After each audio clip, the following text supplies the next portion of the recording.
welcome to Visibility Unlimited and Visibility Unlimited Spotlight, the video portion to Visibility Unlimited, the podcast. I'm Leslie Short, your host and the owner of the Cavu Group. Today's conversation may seem a little bit different as we discuss equity, access, diversity, business, but the business of basketball. I have the perfect guest today, Ronnie Zeidel, to have this conversation with. Ronnie has been an agent, a scout. He's had his own agency, the owner of Slam Magazine, which is the Bible of basketball, Double XL. He's worked at the NBA. He's worked with marketing. He does partnerships. So he knows the ins and outs of basketball. Ronnie, I know I missed something out of your bio. Please welcome and please share everything else you're doing. Well, first, Leslie, thanks for having me on. I really appreciate it. I'm happy to be here with you. You pretty much hit it on the head. I mean, I would say that over the course of 30 plus years, just a little bit over 30 years, I don't want to age myself, but I started out with the Knicks and basketball operations and then went on to start Slam Magazine with a great group of guys over there. Built that for about 15, 16 years, subsequently Double XL as well there for many years, and then went to work for the good folks at the NBA league office, and then was an agent for about 7 years, and then kind of transitioned now into what I'm doing, which is Ronnie Zeidel Speaks. Wow. You've done a lot, Ronnie. And so you are the perfect person to have this conversation with. With all of that, and I want to share, tell people, what is Ronnie Zeidel Speaks? Give a little bit of that. Sure. So about a year or so ago, I realized after serving as an agent and having great clients for about 6 or 7 years that today's student athlete at the Division I basketball, at the Division I level, and I work on the men's side. This could also translate to the female side, to the women's side. But on the men's side, I feel that the players and their families, even the coaching staff to a certain degree, but to a high degree, are not at all familiar with what it's like to transition and what it takes to transition from student athlete to professional athlete. And then when you get there, if you're fortunate enough to get there, how do you stay there and how do you grow once you get there? And a lot of this is really geared towards the 99% of professional basketball players that play and the 99% of basketball players that are professional play overseas, and the 1% of professional basketball players play in the NBA. So it's not just transitioning to the NBA. That's part of what I do, but I help them also if they're transitioning to the G League, Europe, Asia, wherever it may be in the world. And there's a lot that goes into it because they just don't have that education because no one's out there teaching it. So why do you feel no one's out there teaching it? I want you to go back a little for those that may not be the ultimate basketball fans, but really want to understand what's going on. What is the G League? Most people know the NBA. Most people know players go international. But what is the G League and why is no one teaching this? So I think there's over 4,000, almost 4,500 players on Division I basketball scholarships in America today, every year, right? And the G League, by the way, is the developmental league of the NBA. The G League stands because Gatorade's a sponsor. It used to be the NBDL, the National Basketball Development League. Now it's just called the G League, but it is the National Basketball Development League, aka the G League. And it's just every NBA team has a G League. Actually, 28 out of 30 NBA teams have a minor league team, we'll call it, in the G League. And a lot of players think that if they don't make it to the NBA, and there's only 450 players on the planet that play in the NBA each year, then then they'll play in the G League and ultimately get to the NBA, or go overseas and come back and play in the NBA. So I think that's kind of the general landscape. But I think that the reason I say kids are not really educated is because it's not so much an education. They're so focused on being the best basketball players that they can be as they come up through high school, elementary school, middle school, high school. And they work really hard between the ages of literally 8 years old and 18 years old to earn a scholarship at the Division I level. And then when they earn that scholarship, they say, hey, I worked so hard, I got to the top of the mountain, whether that's at St. John's, Duke, Georgetown, Iowa State, wherever it may be. They got there, they earned a scholarship, and they're playing at a very high level, but they're one of 4,550 people playing at that high level. So there's only a select few, right? Only 60 kids get drafted each year. And I don't think the kids know the odds. They certainly don't know. They all think they're going to beat the odds, right? Because they're very good. They're very good basketball players. But at the end of the day, Leslie, there's no one providing that education. Coaches, the game of college basketball has changed so drastically over the last 18 months Right. due to two major things, which I don't know if your listeners want to hear about it, but in general terms, Right. it's the transfer portal. What it used to be that if you transfer, you have to sit out a year. Now you could transfer every year to another school and play and be immediately eligible to play as a student athlete. Right. And also now they have the name, image, and likeness, which is players can get. Hold that. I don't want to get into that so soon. Sure. I do want to get into that, but because I want to go back a bit and I want to throw something out at you. And I think we were having a conversation. I said, let's be honest. The majority, clearly not all, basketball players come from Black and brown communities, from homes. So when we speak about equity, which is access to understanding the business side of playing ball, that may not be so readily available. So I love that you are looking, and before we get into the analytics, breaking that down, not only with the coaches, because it's almost like any art form, music, dance, sports, you start young, they put blinders on you, and they tell you, this is what you have to do. I was one of those people. You dance, you dance, you dance, you dance. You play ball, you play ball, you play ball. And everyone doesn't always understand how you get promoted, how the coaches look at you, the things you need, how you walk into on the court, how you address people is also part of understanding the business. So can you break down a little bit how you work with families and coaches Sure. And the athletes before we get to? Sure. So ideally, it's the coaches that I speak to. They hire me to bring in, and they hire me to bring me in and speak to the team, right?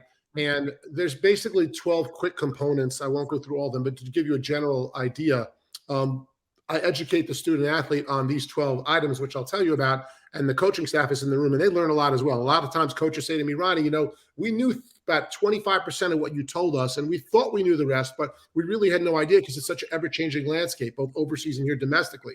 And the things I go over with these players, and if ultimately they want me to talk to the families, the parents, I'm happy to do so. But it's, everything from how to select an agent, what goes into that selection, what should your parents' role be throughout that process, what you should look for in an agent, and then what kind of questions should you ask the agent when you're interviewing the agent. Right. And then I go on to things such as like what does it look like when I'm preparing to try to get drafted by the NBA when I leave college? How do I make a decision on whether I should what's called test the NBA waters, which I'll explain really quickly. The NCAA allows players to test the waters, which means ultimately you are allowed to put your name in a ring, so to speak, with the NBA and say, here's a couple of months to evaluate me when the season ends and tell me if I have a chance to be drafted. And they don't understand how that operates and how that works. Now, most coaches do have someone on staff that's responsible to be the liaison between the NBA and the NCAA and the players. And they do as good a job as they can, but it's just one little iota of what they need to know. Then there's, how do I prepare for this training process for the NBA draft? What happens when I go undrafted? I talk to families about when you go undrafted, which is the most likely scenario, this is what your options may be.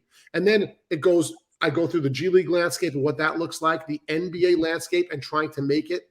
And then what happens if I go overseas? How do I determine where to go? And how do I once I'm overseas, how do I then build a resume, the basketball resume, and kind of get to that next step? So there's so much that goes into it. And to be quite honest, Leslie, in short, coaches don't really have the time. They're so busy recruiting, educating these kids, trying to win games, and now they have to worry about the NIL and the transfer portal. So that's why I come in as kind of an outsider with no, as an educator and with no ulterior motive. You have no agenda. I have no agenda.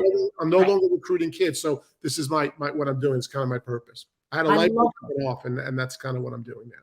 I love that you're doing this. And this is why I want to have the conversation, because it is necessary to have people in every field be able to break down the field and give access of knowledge on how do you not just only play ball today, how do you have a career? How can you build that career?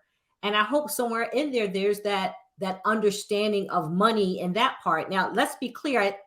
NBA has an amazing group of talented people that take care of the players, but they do it from a big picture, right?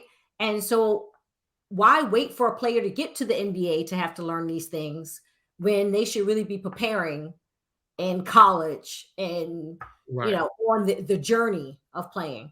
So now Can I the talk about NIL, can I talk about one disconnect there? of course. So Kathy Behrens is the president of the NBA. She's wonderful. She does a great job. And she had the NBA, not just Kathy, they have a rookie transition program. And they do an amazing job for their rookies. Once they're drafted, those 60 guys in the world each year, and a dozen of them come from overseas, and a dozen of them only played 1 year in college, and they're 19 years old, and the other 36 are college basketball players. So they do a good job. But for the other 99.99% of basketball players, the responsibility you would think falls on the school, but it's not their job necessarily to know all these things, nor are they subject matter experts in that side of the fence. So that kind of, I hope that kind of sheds a little bit of light. No, absolutely, because you can have people do a broad scope of here's what you need to look for, here's what's going to happen. But if you've never had these conversations before, all of that broad stroke goes over your head. It still doesn't mean anything to you. Correct. So you need that person that comes down and help decipher all, because everything is shiny. That's right. If you're almost there, it's very shiny. So to understand that. So now we have shiny in college. And when I say shiny in college, is the NIL that you're about to start speaking of. If you could explain to everyone what that stands for. And now I think most people may have heard about it, but for those that haven't, because this is a new revenue Absolutely. for college athletes. I'll tell you what it stands for, a little bit how it operates, and then how it could affect the landscape, right? Yeah. So, and how it's affected the landscape. So, without naming names or schools, but there's nothing wrong with that. I mean, so it's name, image, and likeness is what NIL stands for, and basically, players were never able to be compensated in any manner other than receiving their college education and maybe their meal plan, right? So room and board. So they were on scholarships, but these players are generating a ton of revenue for the universities and for all universities and conferences. So the NCAA initiated this new law called Name, Image, and Likeness, where players are allowed to go out, and it's kind of like the Wild West right now. So it seems that way. A lot of coaches don't really know how to operate, but very quickly they're figuring out. So there's two ways for players to get paid, to make money, to earn money through name, image, and likeness. The one way is to hire what's called an agent, a marketing agent, or an NIL agent. I believe 9 out of 10, I would believe 99 out of 100 NIL agents don't really have the ability to move the needle for these players. But some might. If you're a top 10 guy, you're going to be a lottery pick, or you have 2 million Instagram followers. Then it's a little easier for anybody. But that's the overwhelming minority, right? So the other way is these things called collectives. Now, every university now has to have a collective, or you can't be in this business. It just won't work if you can't keep up. But what collective is, and I'm going to give it to you in a kind of a very general term, is let's say you're a university, X university, and you go to your alumni, and you go, and the coaching staff goes to some boosters and some folks that really support the school, and they try to collectively raise money so that they could then use that money to pay players literally to come to their school. Right. And then sometimes they have to pay them again to stay at their school because the transfer portal is wide open. So what's happening essentially is some schools, whether it's some schools in Texas or some schools in Iowa, it doesn't matter where, have had more success than others because they have a wealthier alumni base and a wealthier boosters.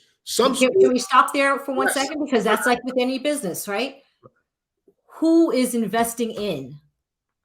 And those that have the money have the better opportunity. I just always want to kind of bring it back to what the landscape is of when we speak about even diversity of where you live and who your alumni is and what type of alumni you have, not only for the basketball that played ball, but just the alumni of the school and how they feel about their sports. Right. So you would think that the haves and the have-nots, right? Those that have wealthier schools and those that just don't. But here's the thing. It could be a small school in the Midwest or anywhere for that matter that has one wealthy alumni that just for argument's sakes created something called Google.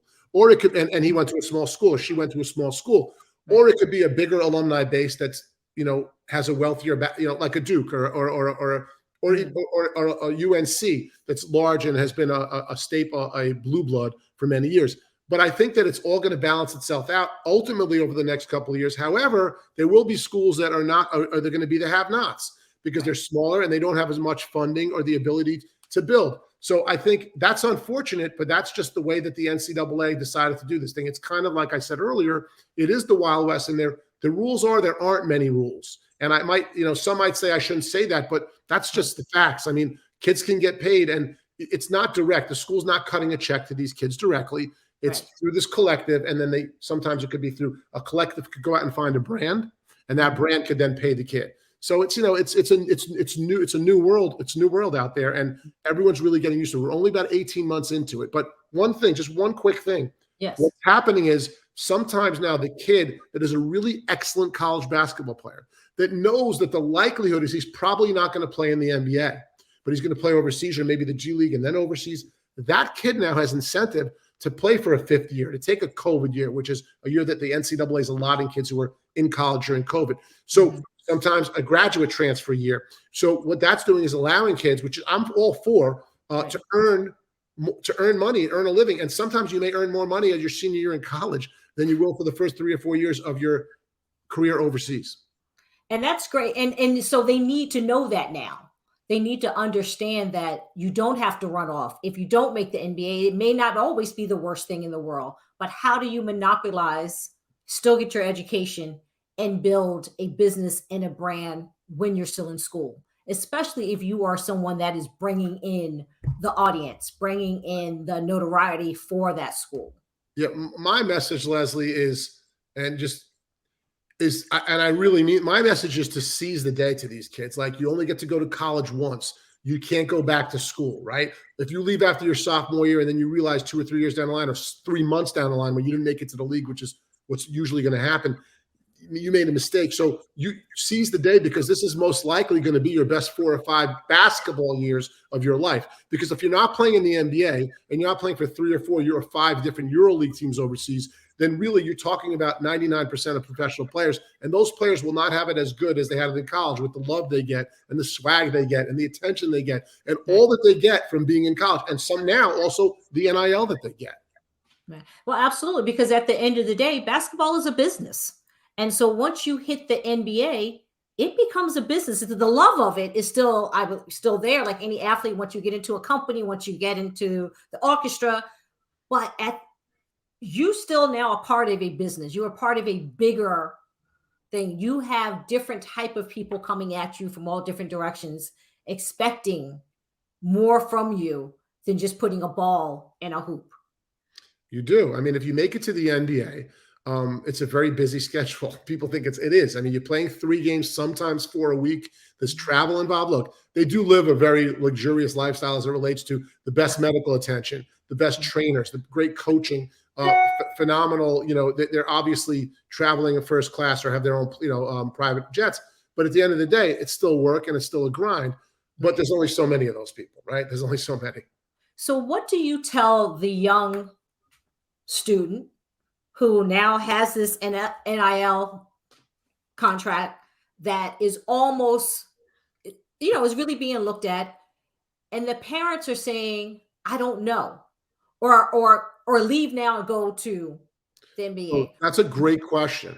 So I would say the answer is not to dodge the question. I'll give you a straight answer, but it's really, truly very situational, because every kid's different. Just like our kids are different. We love our kids the same. They're all different, though. So every player is different. I spoke to a family and a player. I don't want to mention the name, but a family of a player that plays at a mid-major school, meaning not one of the top 30 colleges in the country, but basketball universities, but a school that makes the tournament. They're very good. And this kid, if he decides to leave last year, if he decided to leave, his chances of being drafted were probably about 10% at the back end of the second round, meaning he would have been one of the last draft picks in the second round. The NBA draft only has 2 rounds.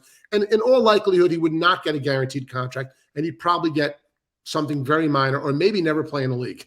So my advice to them was, go back to school, get your education. You're going to make more money in NIL than you will in Europe, definitively, for this kid. And he wound up going back to school. Now, this particular kid has 1 other year of eligibility at the end of this season, and he probably has a little bit better of a chance of getting drafted. But once again, it'll be in the back end of the second round if he's drafted, and the money might not be as good as his NIL money. So maybe get a graduate degree, get paid to get that graduate degree, and then the professional ranks are never going to go away.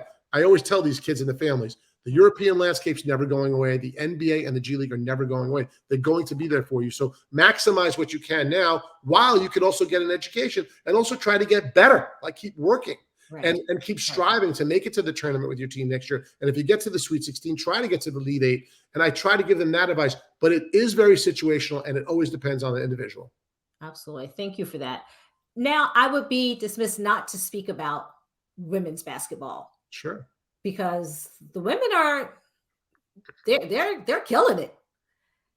And the women are no joke. Yes, very much so. But yet, like in soccer, like in hockey, like in tennis, like in everything, the women's support is not always there within the leagues, let's say. Right.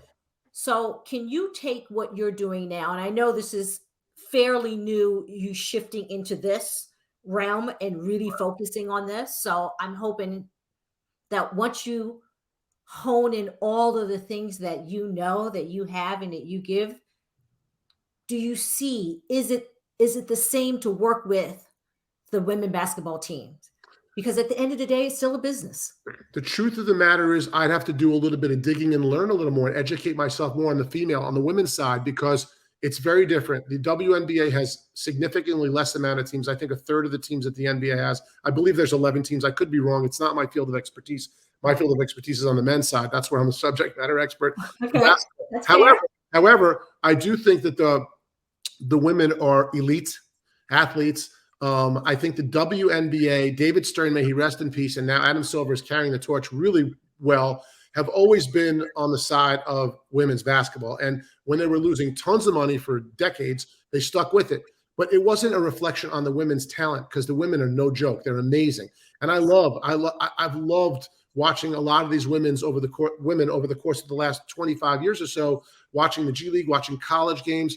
Shamiqua Holsclaw is a woman who was from Queens. I'm from Queens, New York, and she won her high school championship every year, won in college, played in the pros. I've always been a big proponent, and I like watching the game. But I will say, while the NBA has been great about promoting the women's game and investing in the women's game, the fans have not been as supportive. I don't know the answer to why. I think that there's so much talent out there, and I think they're making headway, and I think it will get more and more popular because the women are just so good, and I enjoy watching them. So I can't answer as to the why. As far as how I could help the women potentially in the future, right, I'd be happy to do that and speak to any family, because it's not brain surgery. I know all the rules on the NCAA side, and I know what the odds are, but the landscape in Europe is smaller for women. The landscape for professional basketball here in the United States with the W is significantly smaller. And there's only there's less spots. Like the NBA is tiny, the W is even smaller. Right. But I also think that with the NIL now, with brand partnerships, that there's maybe an opening to really help give that access to the women players, because it seemed like, if anything, they need it just as equal as the men. But I'm saying they really need to have that education as well, how to maneuver that. They definitely need the education at the collegiate level as it relates to NIL, because they are valuable, they are assets, and they should be paid for it. And a lot of them are getting paid for it.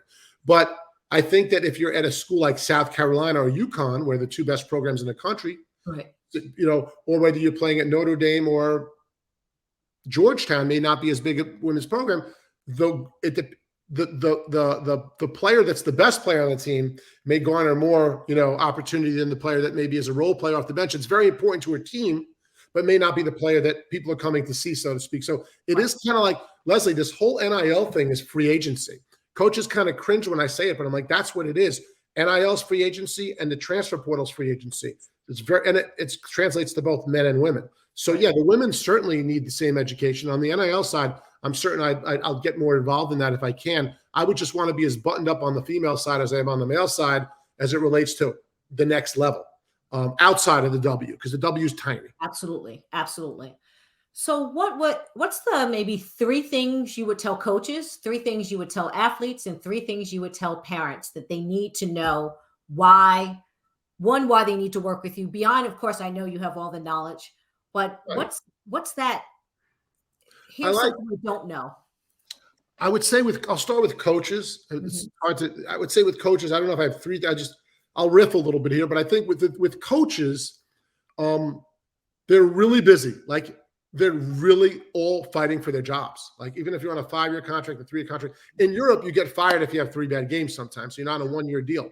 But these coaches in college, they work really, really hard. And they're recruiting constantly, and they're re-recruiting the kids already on campus. And they're worrying about NIL, and they're trying to win games, and they're coaching. So what I tell coaches, and they agree with me once they Zoom with me and figure out what I'm all about, I tell them that I don't have an ulterior motive. I'm here to help and educate and engage with the student athlete. I'm not there to motivate. I'm there to educate and engage. Your job's to motivate, I tell the coach. So without an ulterior motive, I could come in and educate the student athlete. And if you want, the parents, and certainly your coaching staff could learn from what I have to offer. So that's kind of what I tell the coaches. And then I go through what I offer. With the student athletes, it's too big of an answer. So I'll keep it short. But with the student athletes, it's the things I talked to earlier, from the simple, what seems simple as it relates to how to select an agent, and why to select that agent, and what to look for, what the questions to ask, but also how to really prepare for what's coming next, and then how to climb the proverbial ladder and build that resume, whether it be here domestically or overseas for most kids. And I would tell them, how to do it, and the pitfalls, and what they should look out for. I also talk about NIL and how you should protect yourself in a contract with an NIL agent.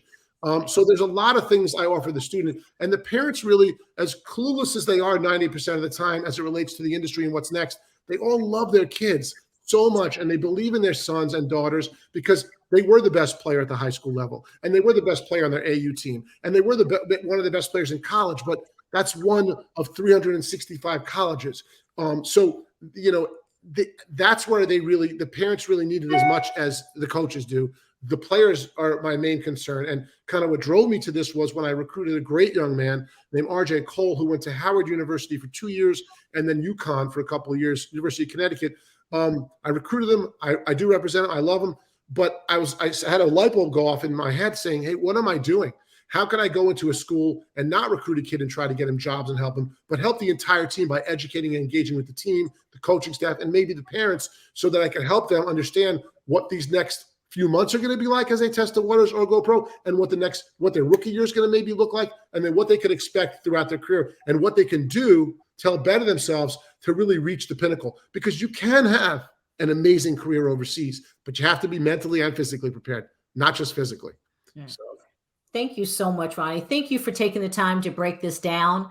I know when we were having the conversation, you're like, equity, inclusion. Wait, what? I just do my job. I do my job well. But what you really are giving is equity, which is access to knowledge, to help not only the coaches, the students, and the parents, but to make better business decisions. Because every decision you make, even as a student, will lead to your career, to you having a better understanding of how you fit in. You don't ever have to wait for someone to say you belong somewhere. You will know how you can maneuver within a system that is the wild, wild west at the moment. So it's true. And I'm going to have to use that, the equity and access to knowledge, because it's true.